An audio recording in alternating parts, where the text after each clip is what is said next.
Good day to everyone, and thank you for joining us at today's Client Enrichment Series presentation on eRETA. That's GSA's external RWA entry and tracking application. Before we begin, I want to let everyone know, and you may have heard that audio prompt, that we are recording today's session. We post archived Client Enrichment Series videos on our YouTube channel, and so you can access more than 30 past sessions at any time, day or night. There is a link to our YouTube channel at the end of today's slide deck, and presumably we're going to slide it into the chat pod as well. My name is Eric Fulton. I am the National Program Manager for Customer Outreach and Communication out of GSA headquarters in Washington, D.C.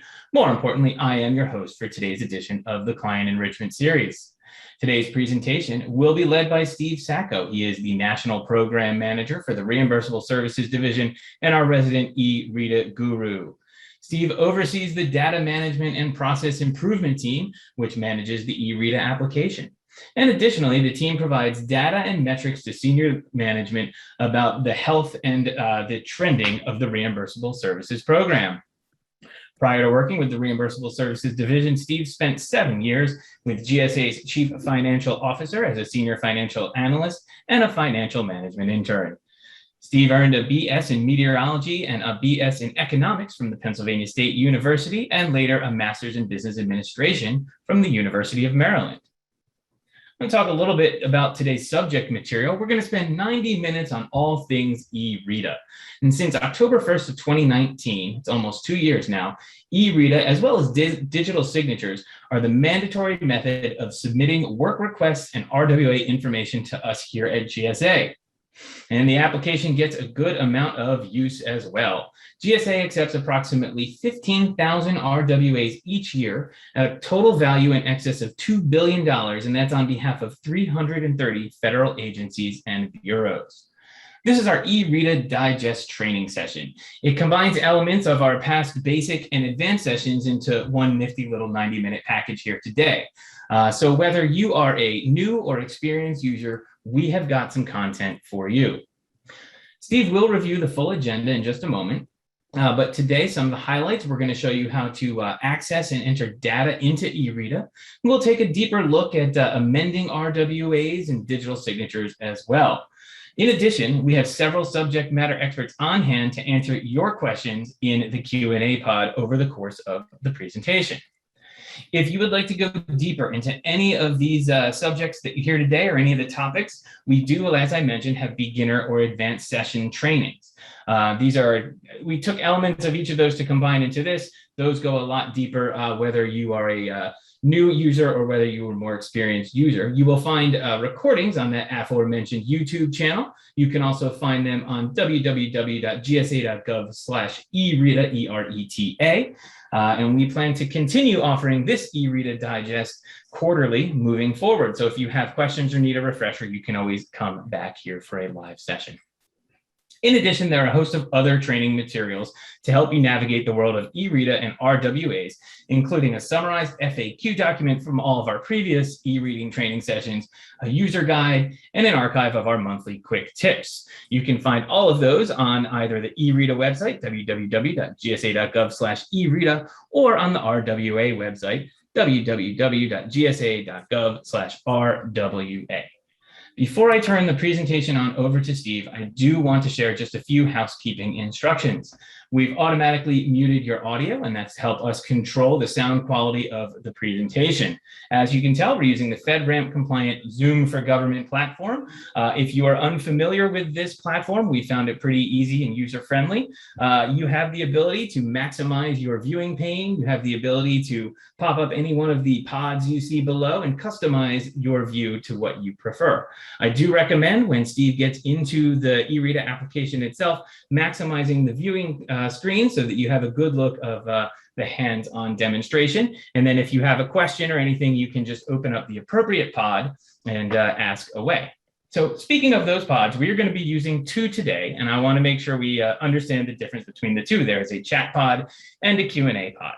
If you have a question that is administrative or logistical, or you're having technical difficulties, please use the chat pod to reach out to a Client Enrichment Series team member, and we'll address the issue. However, we want to encourage subject matter questions for our eRETA experts and for Steve today. And for that, we ask that you please use the Q&A pod. You can submit a question and our eRETA experts will take a look at it and will either turn around and answer in writing on the spot, pull it out and ask Steve during the course of the presentation, or if it requires more research or we run out of time, we will be pulling all of the questions out of the Q&A pod and responding to each of them, turning around a formalized Q&A document, which we will make available after the session. So for that reason, please, all subject matter questions on RWAs or eRETA, please stick to the Q&A pod. But if you're having audio issues, if you're having technical difficulties, feel free to reach out into the chat pod. So I just wanted to make sure we are clear on that. In addition to giving you all of the questions after the fact, we do post all of this information, including slide deck and Q&A documents on our CES website. You see that up on the screen there, www.gsa.gov/CES. Now, before we dive in, we do have 2 poll questions, and that is going to help us get to know you just a little bit better. They will pop up on your screen unless you're not using the app or you're accessing it by telephone, in which case I'm going to read the question and the response. You can feel free to respond in the chat. If you don't see them on your screen, you see them there on the PowerPoint. So what access do you currently have in eRETA? Are you a data entry user, a read-only user, or you don't have any eRETA user ID yet?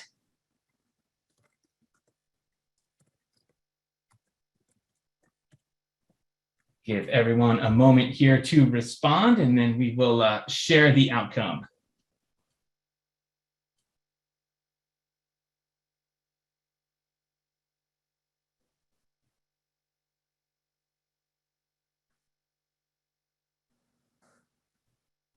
All right, can we share the results? There we go.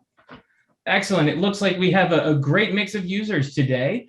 If you don't see on the screen, we have about half the folks here are data entry users. You have about 15% who are read-only users, and 35%, a decent chunk of respondents who don't yet have an eRETA user ID. And that is perfect for the content that we are sharing today. Again, it is for new and experienced users alike. So we have one more poll question coming right up. And these are for those data entry users.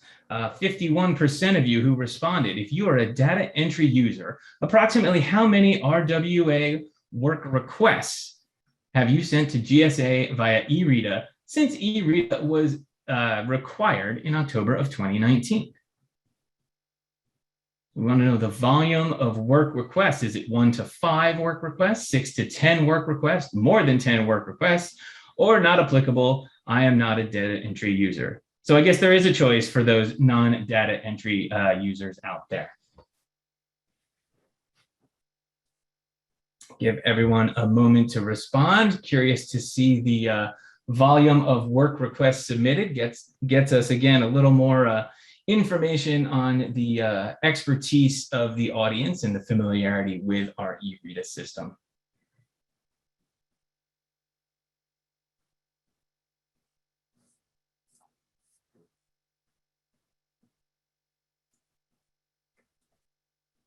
All right, and the results say another mix. We have about 33% of respondents say that they have submitted 1 to 5. We have 8% and 9% respectively, 6 to 10 or 10 or more. And then obviously we have that chunk about 50%, which aligns with what we already know. Not applicable. I am not a data entry user.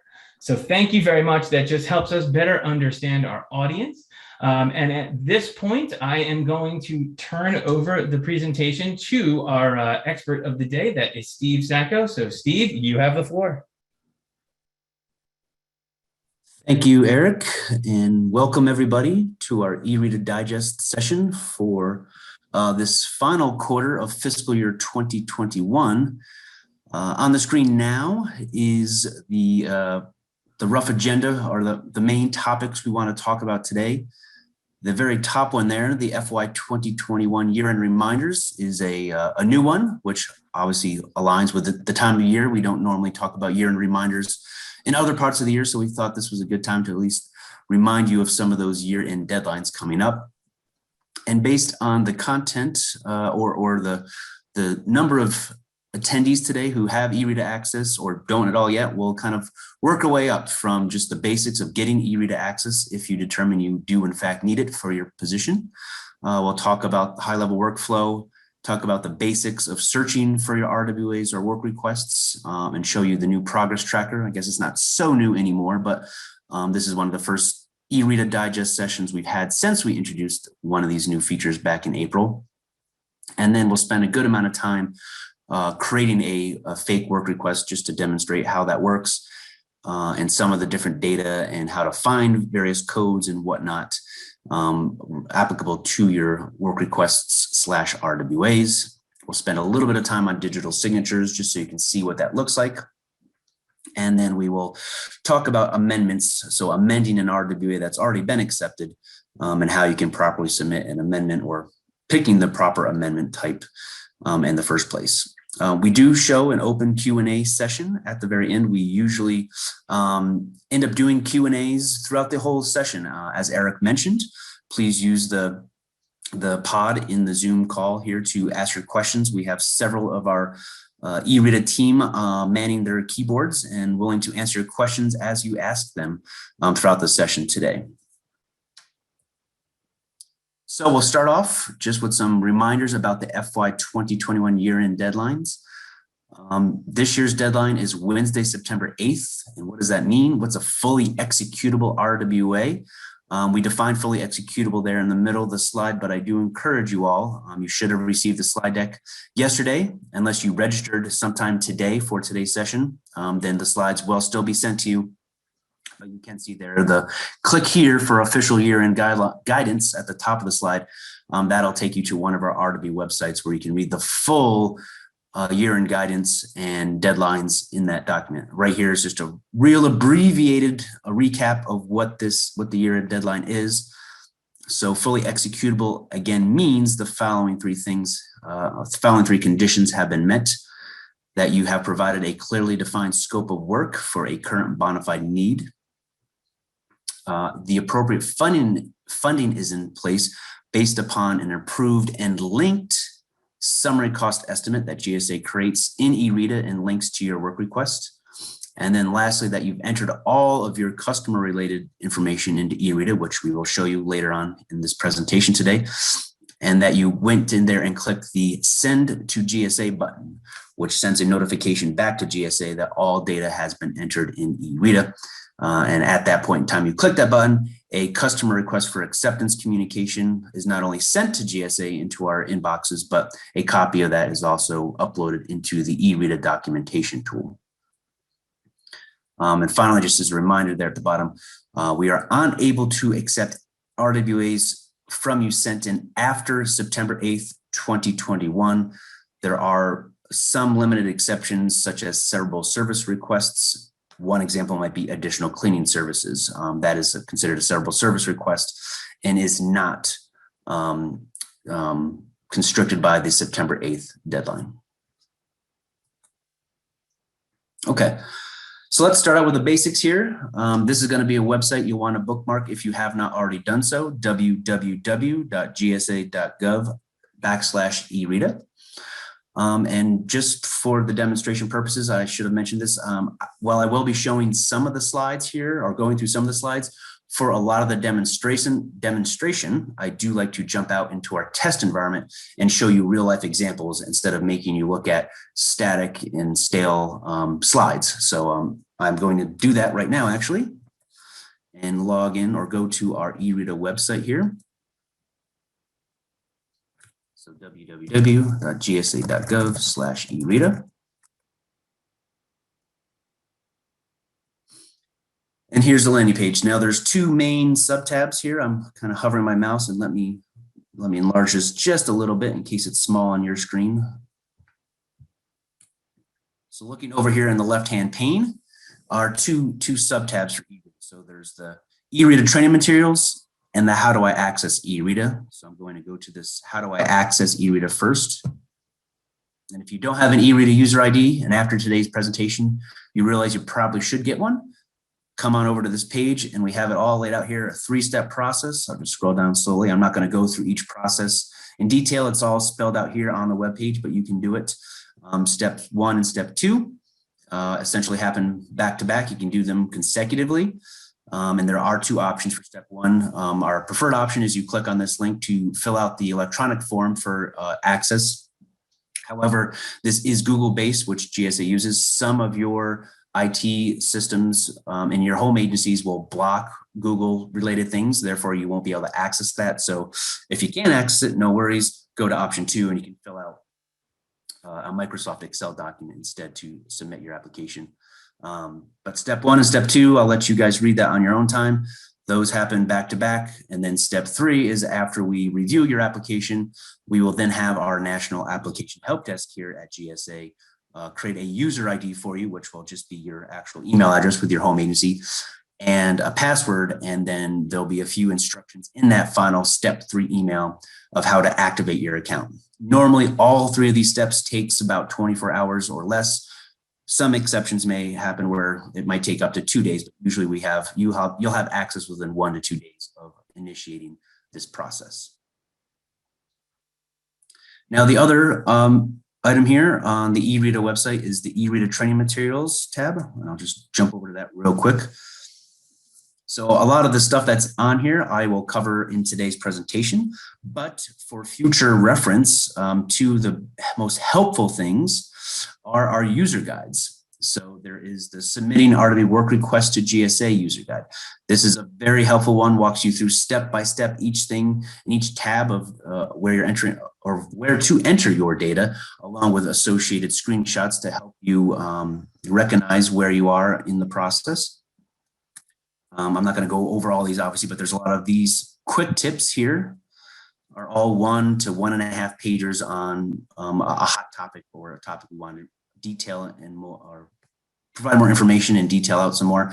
And you can, just read the quick little 5 to 7 word description of what each of those are. But the other main user guide I want to also point out to you, if I go down here, under the Rdb Amendments section, submitting Rdb Amendments to GSA. So that is another great section. Again, I'm going to cover some of that today, but this is also a similar user guide, a step-by-step user guide with corresponding pictures or screenshots, I should say, of how to submit an amendment to GSA for an Rdb that has already previously been accepted. And of course, lots and lots and lots of other user guides and quick tips on here.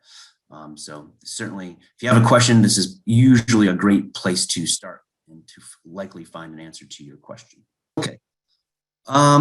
So we have this slide here. This is just a work request workflow. This is probably a handy slide for you all to just save for future reference. This just in a big picture sense shows the work request process as it begins. So you, as a customer, would log into eRETA and submit a work request up there in the top red shaded box.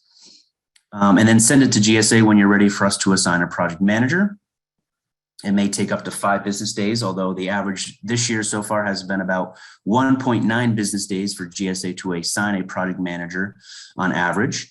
And then we get to that planning/estimate status phase in the middle there, where there's a lot of work done offline, as it always has been, between the customer and GSA project managers, defining the scope of work, defining the requirements, developing a cost estimate. But once all that stuff happens and is in place, then you would return to eRETA and enter the rest of your work request in the appropriate fields, which we will show later today, and send it to GSA for their final action. Now, this part might take up to 15 business days on average for now GSA to go in and enter our half of the RWA, and then lastly, route it for digital signature. Once we get the signatures, both the customer digital signature and GSA's digital signature, we now have an accepted RWA. So let's start out with some of the basics. This is information that's useful for both read-only users and data entry users. This is simply how to go ahead and query eRETA and search for your RWAs. We've highlighted a few things, as you can see on the slide. I'm actually going to exit the slide deck once again and go into our test environment to show some live samples here.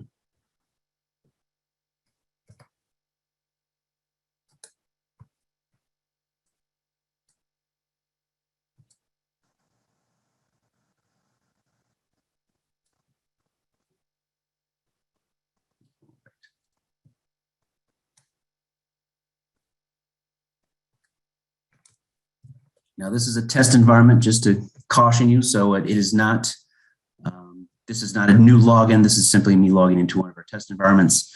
And likewise, the caveat I'll add is that the test environment is a tad slower, so it might be a little bit slower to respond to some of my inquiries. So there are 4 total searches that all eRETA users have. There's this basic search in the navigation bar. I'll skip over data entry. There's financial review. There's a documentation search, and then there's an estimate search. These first 3, the search, financial review, and documentation, are searches that all function almost identically.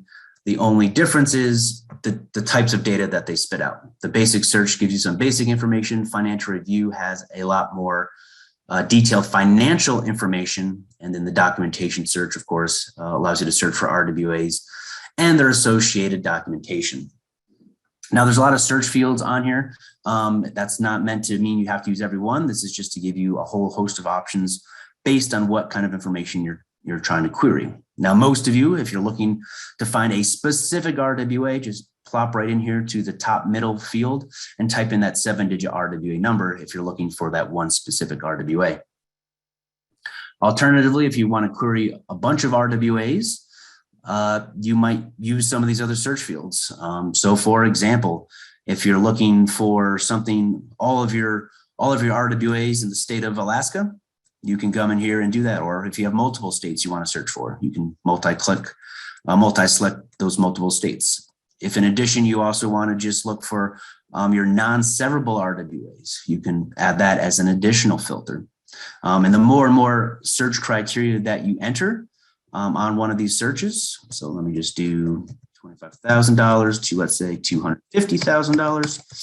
So the greater the number of search criteria you add, the fewer results you get, because what you're telling eRETA right now, or eRETA, is that I want to find RWAs or work requests that match all of these criteria. If they're missing one of them, then the search, that RWA or work request, will not return on the search results. So just to run a quick search here, just look for unassigned. Oops, let's look for accepted, I should say. All open RWAs. Yeah, we'll run that search. Some of the other things just to mention here, or just to point out, the pending action filter, if you want to use that, there's just 2 options, customer or GSA. This is a good way for you guys to run searches on locating work requests that require your action, or for us to locate RWAs or work requests that require our action. Whose lap is that work request currently in? I think that's better. Do that.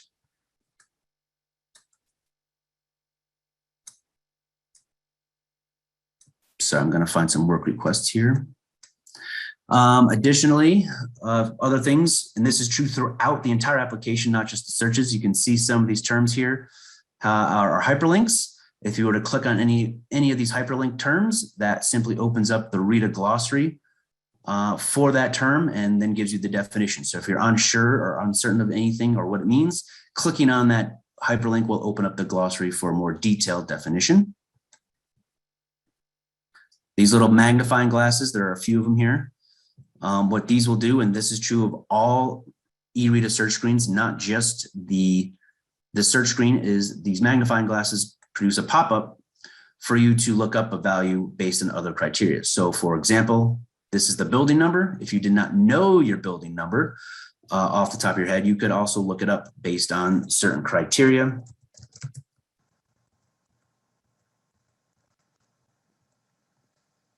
And then run the search. And then in this case, we will get a slew of building numbers that are located in New York, 57 of them. And from there, you could just select one. If you find the building that you're looking for, you can select one of them from the pop-up window. It'll close the pop-up window automatically and populate the building number for you. So let me run this search here right now with these handful of criteria selected.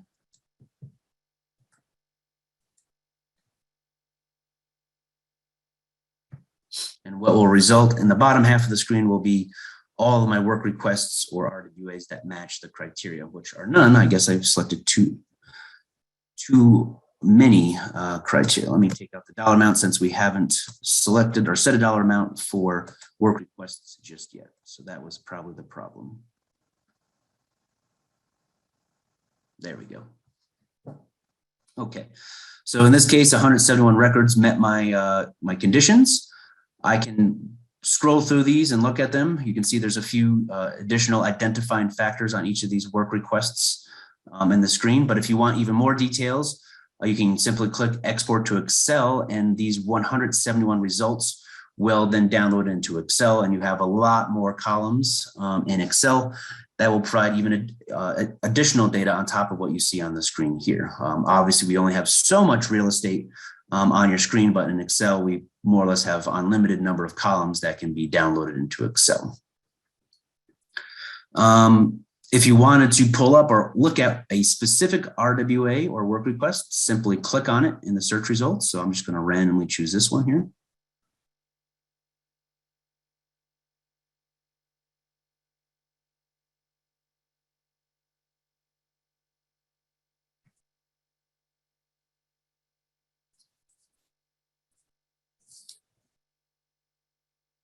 And this is the downside of the test environment. As I was mentioning, the slower than normal response time as it pulls data off the test servers.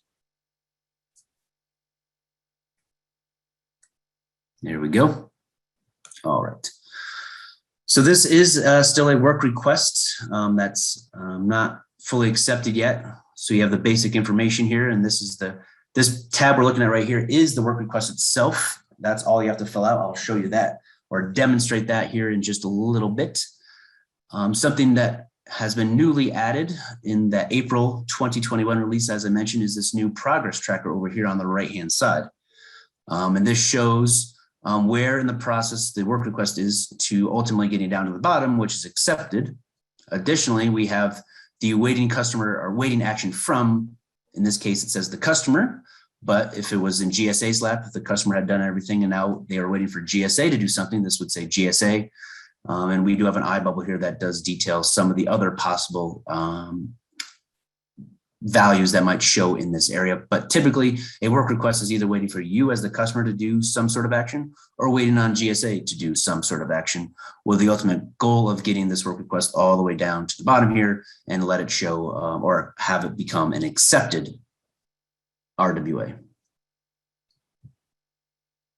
Now, further down, this is a work request, but there are a few things I want to point out here.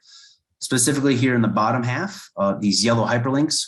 Once you've opened a specific work request or RWA or opened up a specific estimate, if you want to see any other information associated with that work request or associated with that estimate, you don't have to go back out of this search and say, go into the estimate search and run a search on the estimate tied to this work request. Instead, all of those things are automatically linked here. So for example, here, this ETN, which stands for an abbreviation for estimate tracking number, is the estimate linked to this work request. So instead of running an estimate search, I can just click on that hyperlink and I'll immediately be taken to the estimate tied to this work request or RWA. And like the RWA, I can click on any of these tabs here in the left-hand pane to open up each page of, in this case, the estimate. Likewise, on the estimate here, I have those same hyperlinks to let me jump back to the RWA or let me jump to one of these other tabs. So the documentation tab, for example, instead of running a documentation search up here, I can just jump to the documentation for this particular work request to look up documents or see documents tied to this project or service. And I'll scroll down because that is where the documents currently uploaded are available for me to open. And if I click on any of these, I will open that document in its native format, whether it was uploaded as a PDF or a Word document or an Excel document or something else, it'll open up in that particular software. All these documents are not active in our test environment, so I'm not going to bother clicking on them right now, but they do work in the real live environment. And I'll just mention it now here. So the financial review search, as I mentioned, each of the searches will show or do run. You can see this screen looks very much almost identical to the basic search we ran a little while ago. The only difference is the results that spit out. And just to quickly show you here, I'll bring an Excel document over or pull that up. And if I had run a financial review search from eRETA and downloaded that into Excel, it would look something like this. And I'll just slowly scroll to the right, but you can see all the information here. Well, I should highlight this part. But the financial review, for those of you that are in your work with your budget or CFO office, this report is one that you might use very frequently because it has a lot of different financial values in it that you can get all in one place. So I just wanted to show that this export to Excel, again, for financial review is a very helpful tool that a lot of you either already use or probably will use now that you know it exists. Again, that's financial review, run your search, enter your criteria, whatever it might be, and then export it to Excel. Lastly, one other search tool before we create a work request. If you wanted to find all the work requests that you've created over the years or months or days, if you're a really brand new user, this little user ID field helps you locate all RWAs or work requests initiated by you. You can either type in your user ID, which again is your email address, or just click this little icon of this faceless person here, and it'll auto-populate your user ID. In this case, the user ID I'm logged in under in our test environment is this weird looking email address. But again, this is also a nice little tool to quickly pull up any and all work requests or RWAs you've created over time as an eRETA user. All right, I'm going to jump into some data entry stuff now. So this is where, if you're not a data entry user, some of the stuff might be irrelevant to your day-to-day job, but I wanted to show you the process. So I'm logged in right now as if I was a customer agency. Customer agency eRETA user, and that's why I have this data entry tab here for my access, and I will click data entry and then create work request.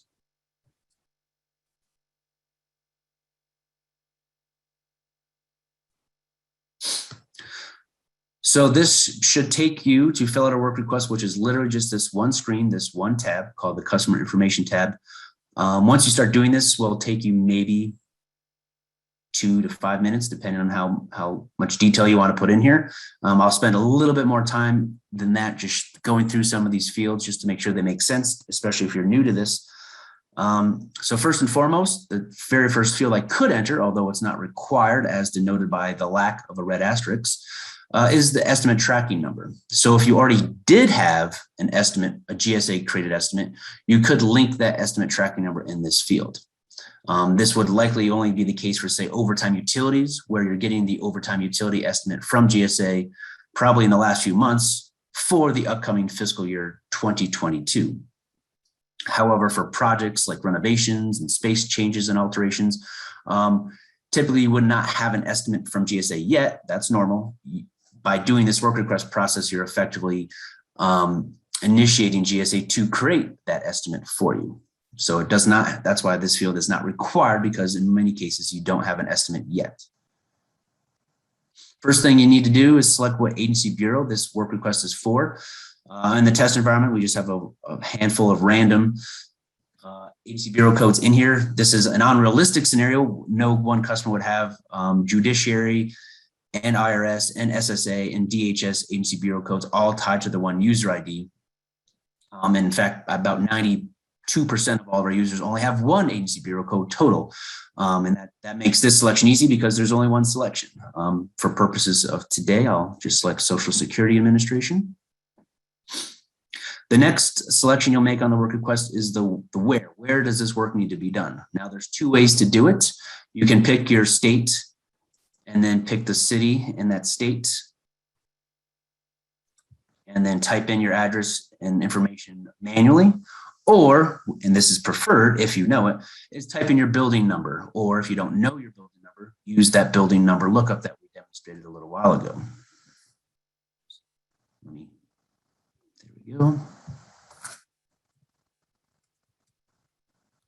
The reason why this is beneficial, well, there's two reasons. First and foremost, once you know your building number, and if you knew it off the top of your head, you can just type it in. You didn't need to use this little lookup.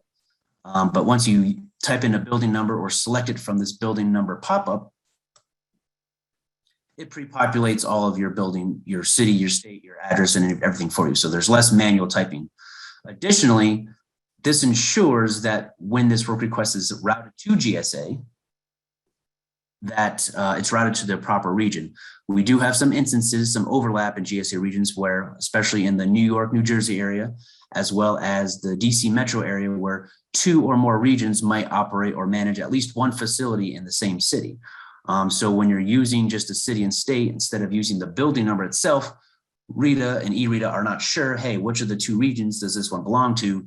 And it's funneled to kind of an exception mailbox where someone will have to take a look at it and make a determination of which region should be handling that particular work request. So not only does adding the building number save you data entry time by pre-populating all these other fields, that also ensures that the work request will go to the proper GSA region on initial submission. From here, you can see there's some other optional fields. So if you wanted to add the room number or specific location of the facility, by all means, please do so.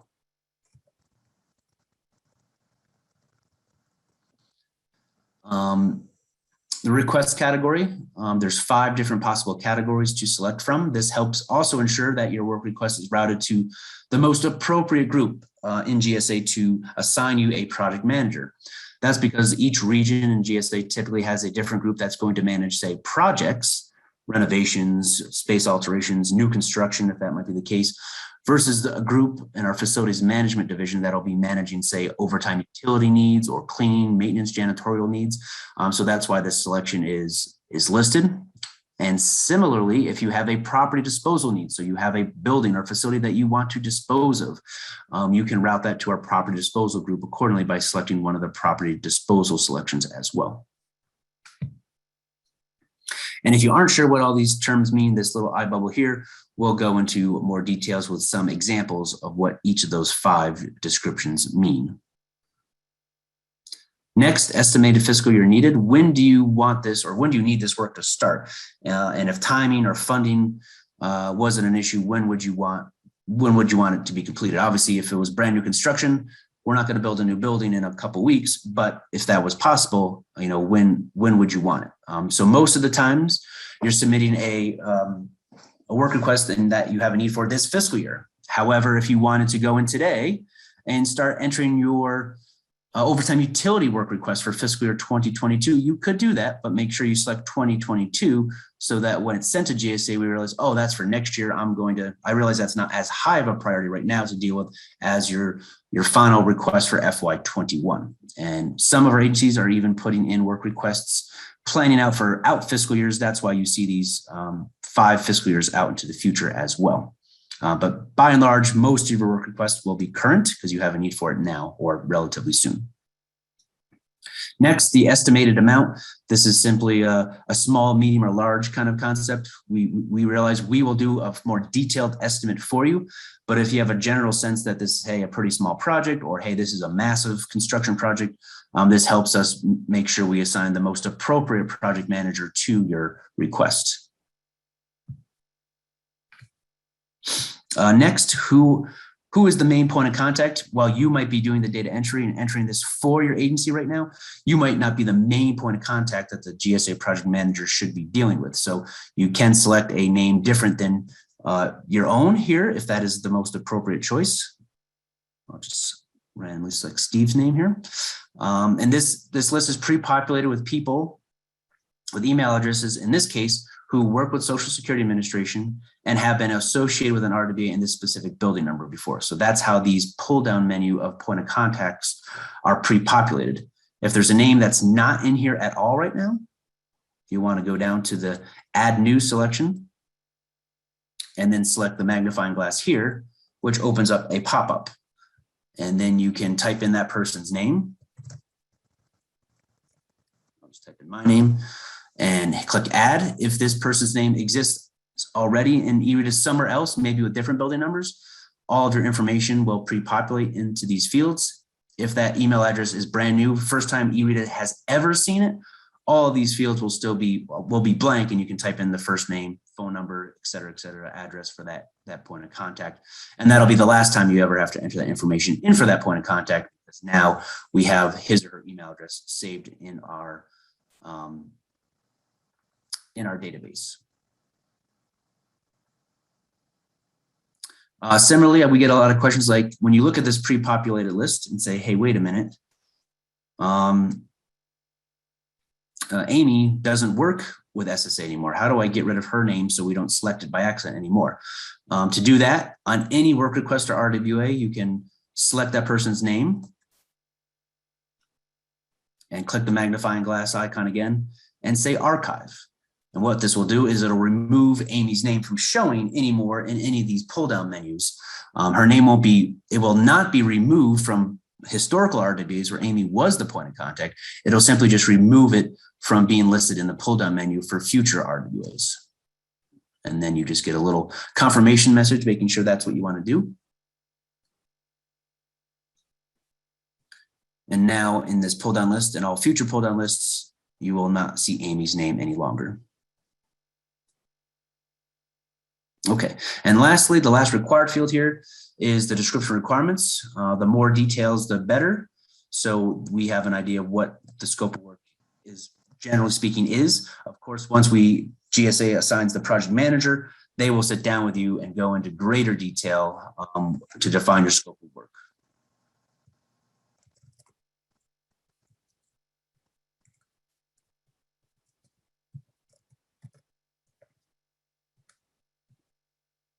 And so those are all the required fields that you must enter in eRETA to initiate the work request process. Now there's a two-step process from here. First and foremost, you want to save this at a very bare minimum, because if you were to leave to go to lunch right now without having saved this, eRETA would time you out for inactivity and you would have to come back and start all this from scratch. So first and foremost, save this, and you'll see two things happen after I save the work request. Those two things will be, okay, get this informational message that this has been saved, but this is still not yet sent to GSA is effectively what this little pop-up message is saying.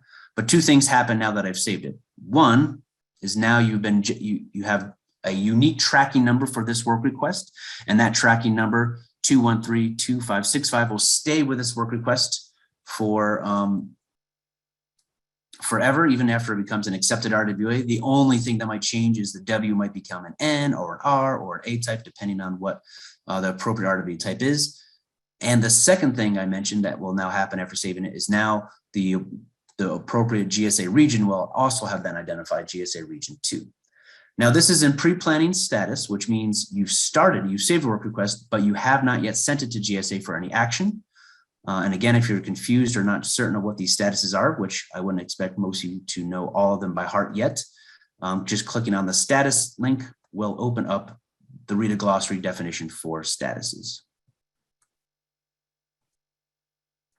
But pre-planning status, as mentioned, means it's been saved, but not yet sent to GSA for any action. In order to send it to GSA for action, you want to come back down to the bottom of the screen and now click Submit Request. And you'll get this pop-up here that says that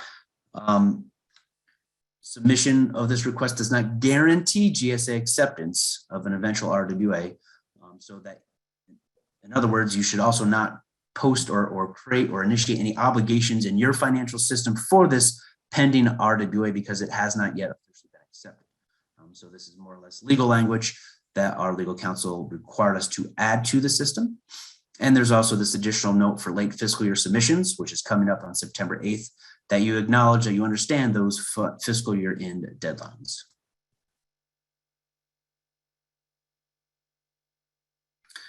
Now, once you've hit this submit request, this work request will now go into an unassigned phase or status, and also simultaneously send a notification to GSA Region 2 in this particular example to say that this work request was sent in from SSA at this location for this need. Please review it and assign a project manager. So nothing you need to do. That's all automated email sent back to GSA.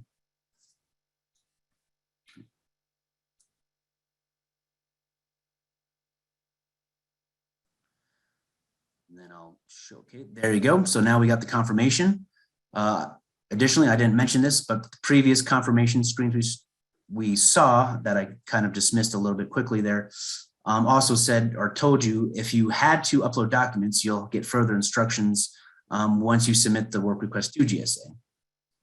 And what this is saying here is pretty much telling you what to do next. If you wanted to send documentation to GSA along with this work request, you could do so at this point in time. So if I needed to upload documentation here, I simply click the OK here to dismiss this, and then go down to the documentation tab in the bottom left hand of the screen. And then this would be where I could upload associated documentation, so GSA would have access to it when they were reviewing this work request. Okay. So I'm going to take a pause here in just a moment. I want to show one quick more thing before I take a pause to see if there's any questions I can answer out loud, and then we'll keep going on with this example. So let's fast forward a few days, few weeks, depending on the level of complexity of this project. In front of us here is that once GSA receives this notification, we will go ahead and assign a project manager. As I mentioned, on average so far this year, it's been under 2 business days for GSA to assign a project manager to your work request. Once that happens, you will get an automated email notification to say, your work request has been assigned to John Doe at gsa.gov. Here's John Doe's email address. Here's John Doe's phone number. He or she will reach out to you, or he or she may already have reached out to you, but either way, it's an email that kind of introduces both you and the GSA project manager to each other. And now let's say you've met with the PM and or his or her team, you've developed the full requirements. GSA has created a summary cost estimate or an overtime utility estimate, linked it to your work request, and now you're ready to come into return to eRETA and effectively fill out the rest of your information here, which is on these 4 tabs. These final 3 tabs are GSA only information. So let me quickly find a better example to show you when I can do that with.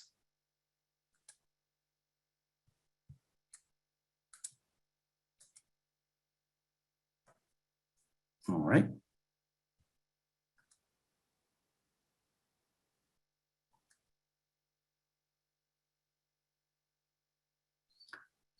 All right, so now we have this work request. Let's say that we everything was done and we wanted to come back in here now and enter the rest of our information on the final 3 tabs that were customer specific, which you can see those 3 tabs here on the left-hand pane. The final 3 tabs are, of course, as I mentioned, for GSA use only, so they are disabled for your editing ability. Now you can see this information in read-only mode. You just don't have access to it when you're in edit mode. So that's the only difference. And so each of these tabs will have information where you, or will have fields where you have to enter your required information. So you can see the red asterisks of the fields that are required. And then of course, a lot of these fields are still optional and therefore do not have a red asterisk next to them. The thing I want to point out, each one of these tabs, if you go down to the bottom of this left-hand column, will be tab instructions. So if you're not sure what some of these fields are or what they should be, the tab instructions link here will open a pop-up which will give you more details about each of the fields on each of these tabs. And so this is a helpful tool, especially if you're relatively new to RWAs. This will give you more information on the RWA.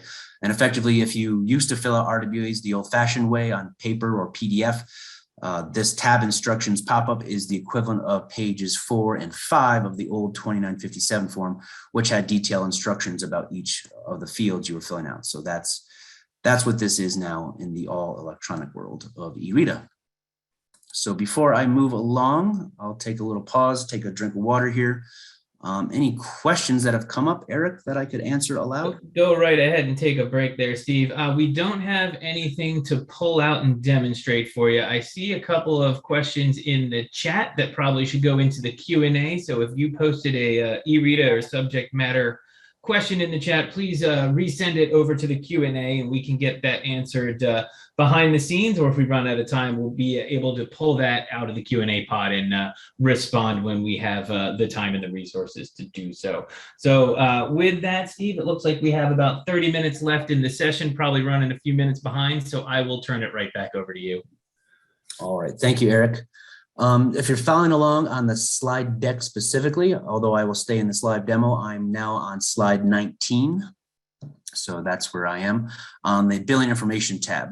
So as you're filling out your RWA itself, I want to do one thing here first. Let me find a better example than this one. I want to find something. If I can. Oops. I want to find a work request that has the estimate already attached to it.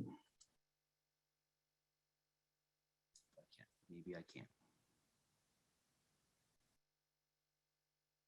Okay. Well, worst case, we'll make this work. I'll just show you some things here. Okay, this one does. Perfect. All right. So back on the billing information tab, or slide 19 of the slide deck, if you're following along. A few required fields. I'm not going to go in detail about each one of them because, again, you could read about them by clicking on the glossary link or clicking on the tab instructions. That'll go into more detail about that. But a few things to point out, a few new features to point out that I haven't talked about yet. The My Favorites, so this little star icon. There's a star icon by both the account code or BOAC code, Billing Office Address Code is what BOAC stands for. The BOAC is a 6-character alphanumeric character value that effectively translates to a full-blown billing address for you. But if you have a BOAC or BOACs that you use all the time, but you're constantly not remembering because it's a mishmash of a few letters and a few numbers, the My Favorites feature allows you to save it so that you can access it quickly every time you create a new RWA. And the My Favorites are associated specifically with your unique user ID. So they're your favorites and your favorites only. In this case, I don't have any favorites added yet, but I can do so by pulling up the BOAC search window. And you can see here there's, well, since I'm doing this RWA for Social Security Administration, it found 64 BOACs tied to SSA alone. I can filter that out more so if I know that my billing location is actually in Chicago, for example. And now I get the 3 BOACs tied to a Chicago billing location. Now let's just say all 3 of these were favorites of mine, but it might vary. But to add a favorite to your My Favorites, simply click the little star icon to have that star shaded yellow. To remove a favorite, just click it again and it'll remove it from your favorites. Now what happens is that on any future work request or RWA that you're entering, the My Favorites feature will now list those BOACs for you, so you don't have to run a search each and every time. You simply click on the BOAC that's applicable for this work request, and it'll populate it for you in the appropriate fields. So that's a useful feature. The My Favorites feature is useful to save your favorites for quick data entry moving forward. Something else that's new, this particular work request has a GSA credit estimate already linked to it. That's where this is coming from. The estimate total is $12,100. The reason why it's in red is my amount entered on my work request or RWA is still, it doesn't match, or at least it's not within plus or minus $1. But if I were to enter 12,100, since I plan to fund this RWA for the same amount as the estimate was given, then the numbers go ahead and match up. Okay.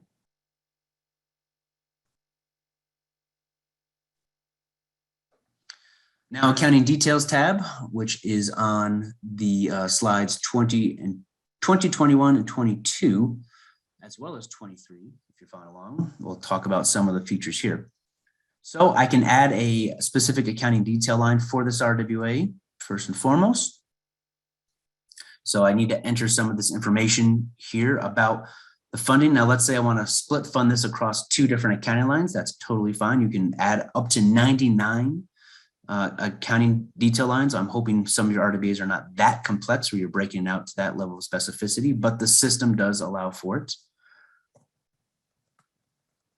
So I have to enter my fund year. Let's say it's 2021. Let's say 10,000. So this line is for $10,100 worth of the full amount. Annual funds. And then I have to enter my treasury symbol. Again, the treasury symbol has a My Lookup window and a My Favorites icon as well, as we just showed with the BOAC.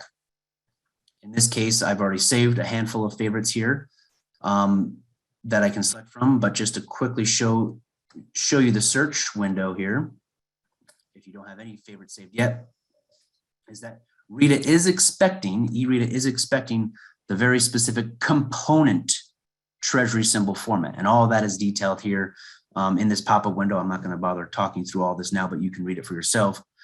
So if you are looking for a treasury symbol and you're not really sure, or you might be using the old format. So for example, do a search here. Let me pop this window, make it bigger. So the search runs looking for treasury symbols that match this old format, what we call the 2-digit year treasury symbol. So this format here on this third column might be looking familiar, but the component format, this one in the second column, is the one that RETA, E-Reta, our financial management system and GSA, and also the Treasury IPAC system is looking for or expecting. So even if you said, oh, that's my Treasury symbol, and you clicked on it, the main screen would actually populate the full-blown component format of that Treasury symbol, not the smaller 2-year format.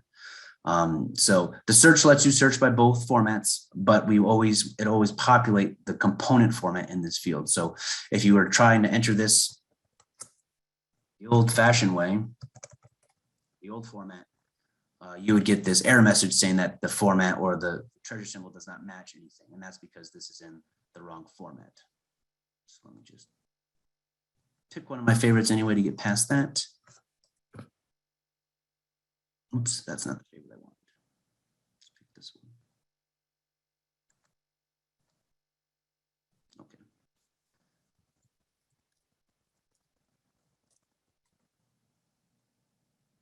All right.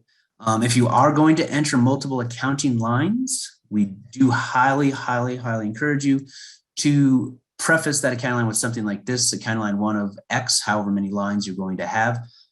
Just so that when your billing statements come through to you, that whoever in your finance department, your accounts payable department will know that, oh, okay, I'm paying this particular bill out of accounting line 1 or 2 or 3 or whatever the case might be.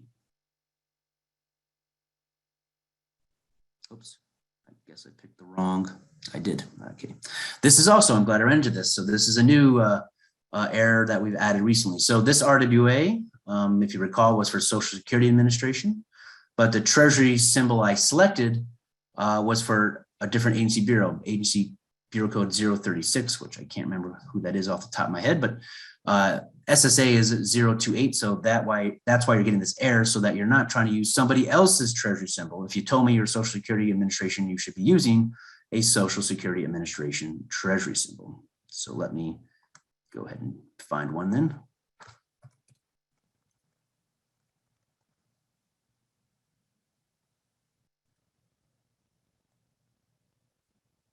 Okay. Now I should be able to save this, and there we go. So now I have accounting line 1 of 2, and I'm going to go ahead and quickly enter my second accounting line.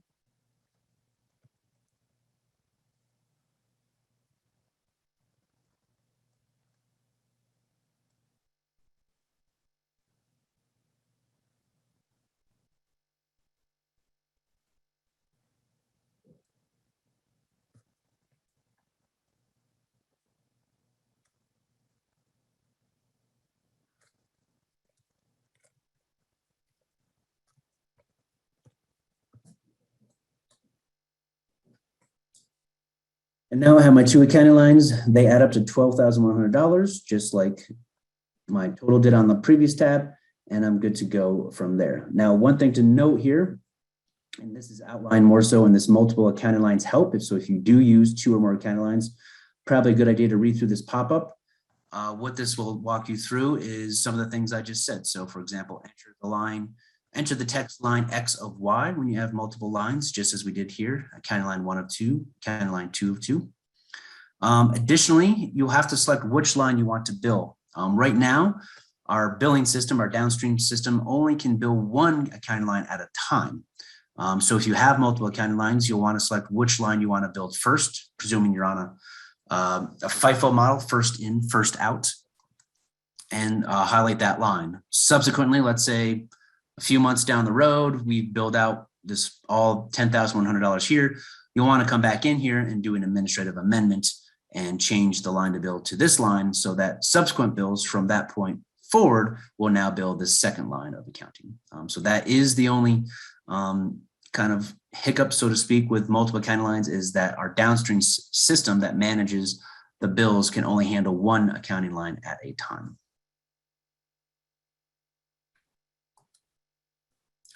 And the last part of the data entry process here is the customer approval tab and entering digital or not entering digital signatures, but identifying who will digitally sign the RWA. So again, like all the other RWAs or all the other point of contact fields, the pull down menu has a list of pre-populated names of people who have signed RWAs for SSA and in this building before. So you can select one of those names if appropriate or add a new one. And that is all you do on this tab now. Now, some people are saying, well, how does Peter, in this case, sign the RWA? Peter will not sign the RWA right in eRETA. So this is a key thing I'm going to mention. And remember this, there might be a quiz question about this later. Does Peter or any of your fund certifying officials need eRETA access to digitally sign the RWA? And the answer to that question is no. Digital signatures are actually captured outside of eRETA. They're captured by Docusign. So eRETA has an interface with Docusign, and Docusign will handle all the digital signatures. So anyone that's signing RWAs and their only job is signing RWAs in your agency, they do not need eRETA access to do that function. They certainly can get eRETA access, but that won't help them digitally sign the RWA. And I'll talk about digital signatures in a little bit. So once I did all this, and saved it, I could hit send to GSA. This would now send another notification to GSA to say, hey, the customer, SSA in this case, has submitted or entered all of their information in eRETA. Now it's on you, GSA, to enter your RDBA specific information on these three tabs here that are GSA specific. But again, Peter will not receive a notification from Docusign to digitally sign at this point in time. Peter will only receive that email from Docusign to sign after GSA has also entered their information on these three tabs and then routes it for digital signature. So the digital signature part by both parties, by the customer and GSA, happens after GSA has filled out their half of the RDBA as well. So that's a common misconception that when a customer click this send to GSA button here, they think a digital signature request is simultaneously sent. It is not sent at that same time. Okay, I think I've covered the basics here. I'm just looking over my notes to make sure I haven't really changed anything. Okay. I want to talk about amendments for a few minutes just to show you that, and then we'll get back into the final closing up steps of the presentation here and wrap things up here. A few things I do want to mention. So I mentioned digital signatures and that users do not sign in eRETA.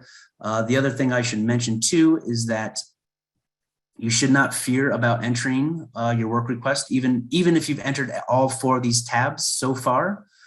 This is still not an accepted RWA. And therefore you should not be obligating funds anyway until we get to the acceptance process. So when we get to the actual digital signature process at the very, very end of the workflow here. Similarly, you can enter as many work requests as you want.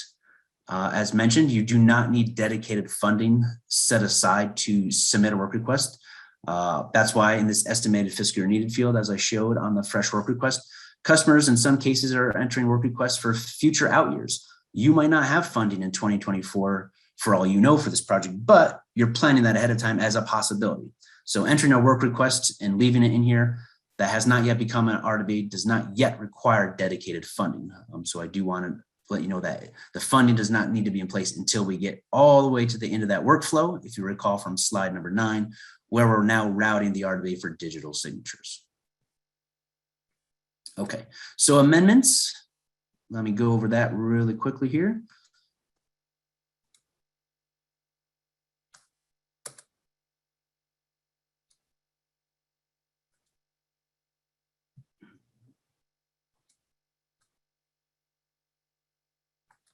Just find something.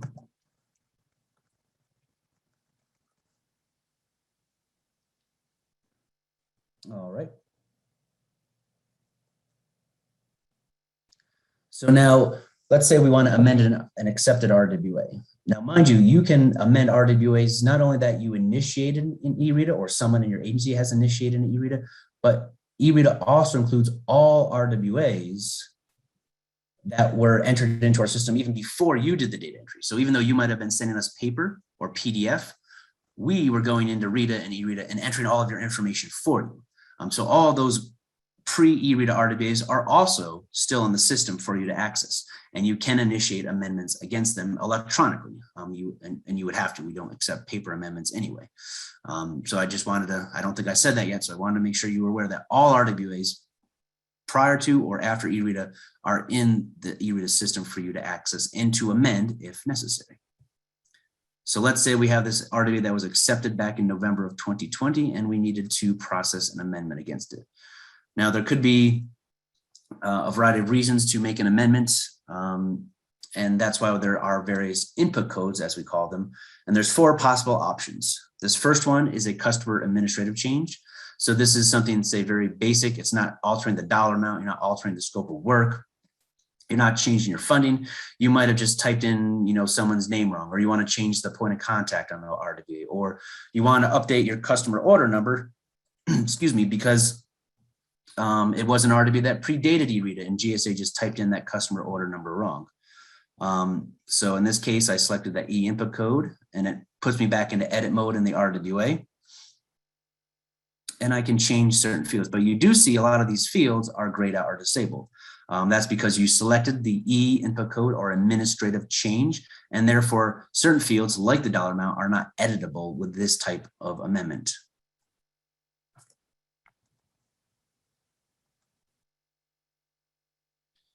You can make your changes.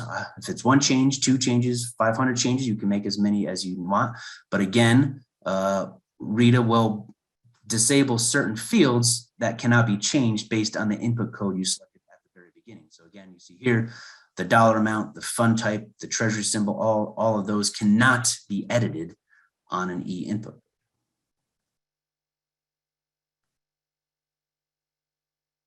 And lastly, we'll go here to the customer approval page. And what you see here is something different than you will on other amendments. So in this case, we have the Submit to Pegasus button. What is Pegasus? Pegasus is the name of GSA's financial management system.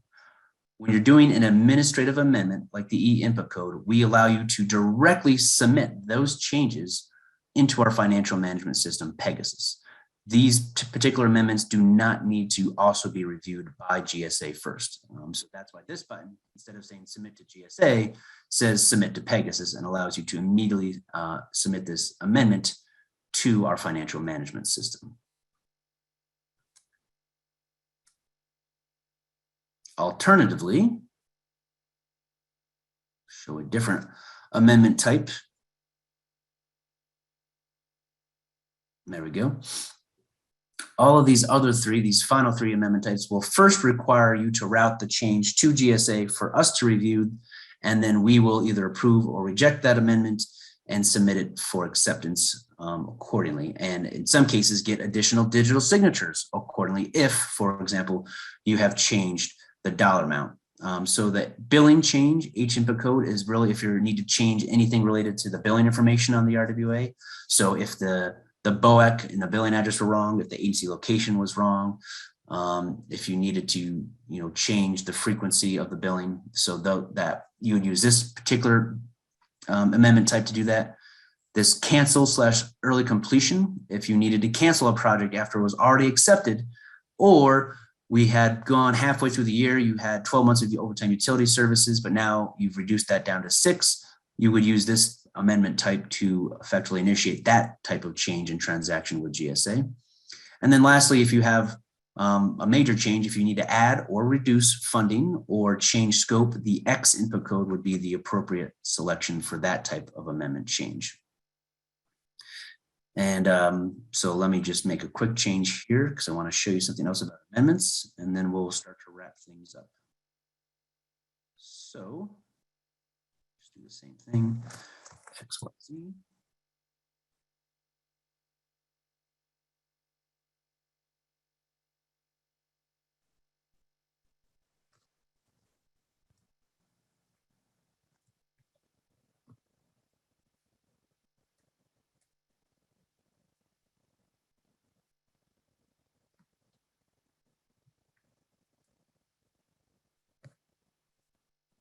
All right. And now, because this is not an e-input code where previously I had the submit to Pegasus button at the bottom here, I actually now have a save and proceed button because there is a new tab that's entered in these types of amendments called the amendment summary. So let's go to the amendment summary. And what you have on the amendment summary screen is simply a quick side-by-side comparison of before and after of what the data elements were before this amendment and what you're proposing they be changed to after this amendment. You can scroll down, anything with this little blue diamond character, and you can see the text here is in blue, are outlining changes that happen on this particular amendment. So we can see the customer order number changed. Likewise, we can see the HC accounting data changed from the before and the after. And then if you have any additional comments for GSA's consideration, you can enter them here in this little bubble if applicable. If not, you just leave it blank. And then you click send to GSA. That sends an automated notification to the GSA region managing your work request. They will log into eRETA on our end and open up this RWA, and they will have access to view this same exact amendment summary tab so they can see what you changed and what you left unchanged and then approve it or reject it accordingly. If this were a change where I were to or if I had changed the dollar amount, you would have been also forced to re-enter a fund certifying official because any authorized amount change would require new digital signatures. Okay. So I'm going to start wrapping things up here. I'm going to jump back into the slide deck here. Scroll down to the slide I'm actually at based on doing that live demo.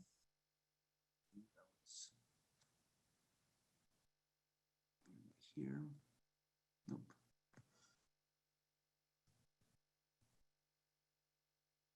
Okay.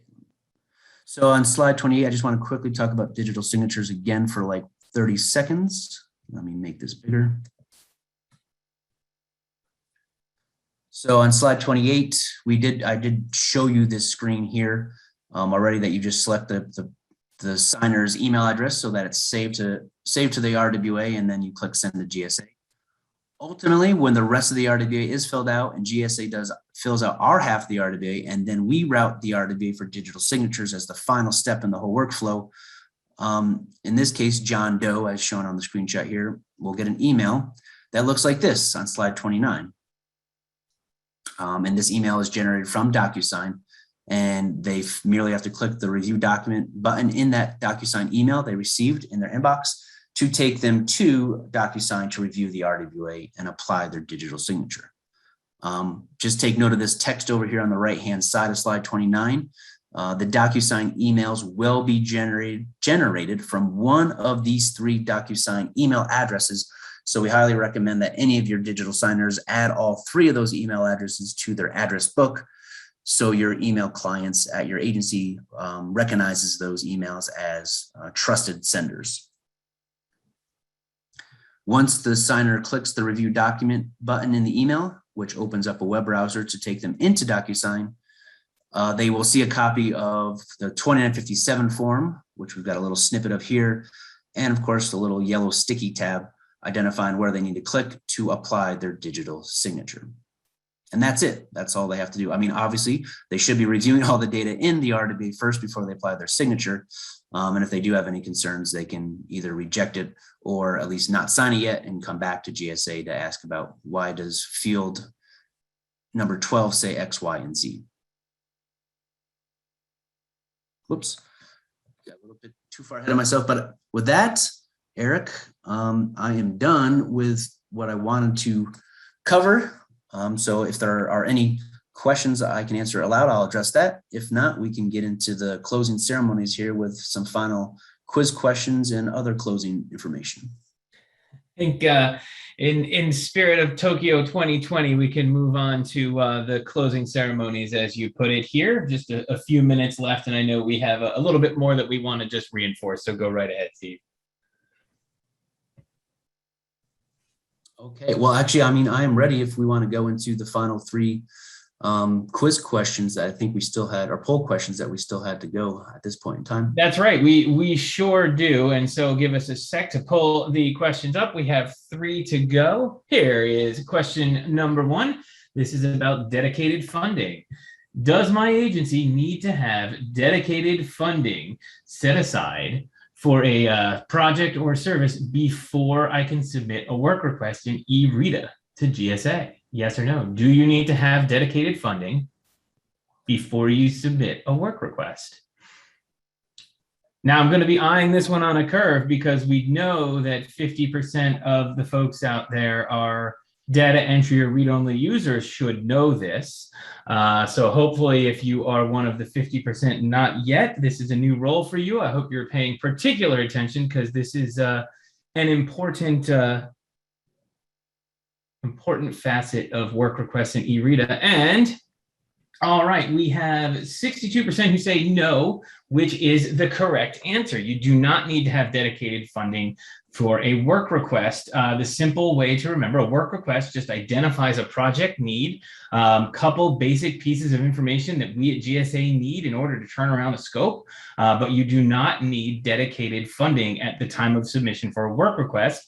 And in fact, we very much encourage people, as soon as you know you have a need, to submit that work request. It keeps everything moving forward quickly. So thank you for that. And then we'll get that one out. We have the next one is on digital signatures, which we just talked about here.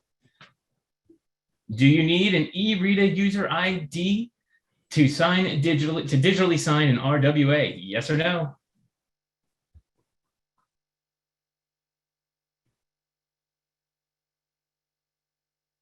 Give everybody a moment. And again, if you can't see these, feel free to play along in the chat.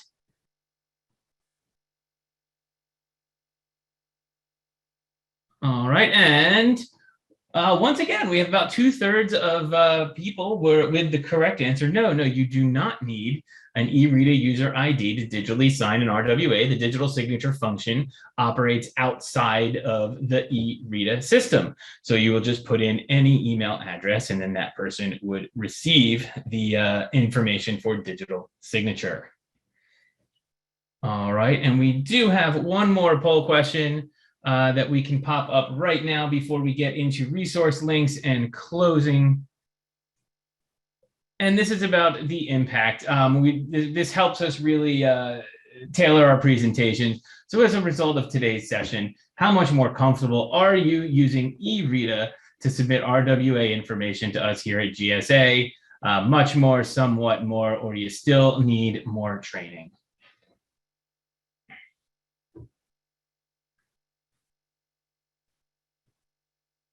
All right, let's see what the results are here. Hey, that looks pretty good. We have 37% who are much more comfortable. Thank you very much. 48% who are somewhat more comfortable. And then we have 15% who still need some more training. And guess what? You 15% and you 48% are in luck because we have plenty of training opportunities that we mentioned earlier in the session, as well as are contained in the slide deck. And I believe if we move the slide deck forward, Steve, you have your resource slide and the map. Is that correct? Excellent. And so you can see here all of the ways that you can have your questions answered after this session is over, whether it is on your own at the eRETA website, whether it's via email, or if you want to review some of these past sessions. We will be making sure that everyone has a copy of this slide deck if you don't have it handy. And then up on the screen here is our RWA manager map. Those are the GSA regions. Each region has a dedicated RWA manager who can also handle all of your RWA related questions. So those are your points of contact in that area. And so we have approximately 1 minute left in our time. So I do want to very quickly thank all of you for joining us today. I want a big shout out to Steve for performing today and going through a little bit of tech troubleshooting on the fly. Steve, we very much appreciate it. So thanks again for everybody who stuck it out. Once again, if you put a question into the Q&A and we didn't get to answer it, we are going to export all of those questions. We are going to provide answers to all of the questions, and then we are going to turn them around into a formal FAQ Q&A document that we post online at www.gsa.gov/CES, and it's also on the E-Reta website as well, www.gsa.gov/E-Reta. So if you go to that website, you are going to find not just the questions from this session, but from all of the previous sessions. So I want to make sure that you are aware of that. Quick plug for upcoming client enrichment series presentations. Want to obviously thank you for joining us today, but we want to make sure you know we put these on once or twice a month. Our next one coming up in September here is a presentation from our Office of Leasing on GLS Plus. That's our private broker contract with the private sector, and you can find out how you can leverage that private sector experience for innovative lease strategies to help you. That is Thursday, September 16th, just about a month away, and you can learn more and register online at www.gsa.gov/CES. One more time, I want to thank everybody who joined us today. I want to thank Steve. I want to thank the E-Reta experts and the CES team members working hard behind the scenes. And as always, the goal of the Client Enrichment Series is to engage our audience in workplace topics that contribute to your mission success and your effective management of your real estate and workplace programs. Thank you all very much for joining us today, and have a wonderful rest of your day.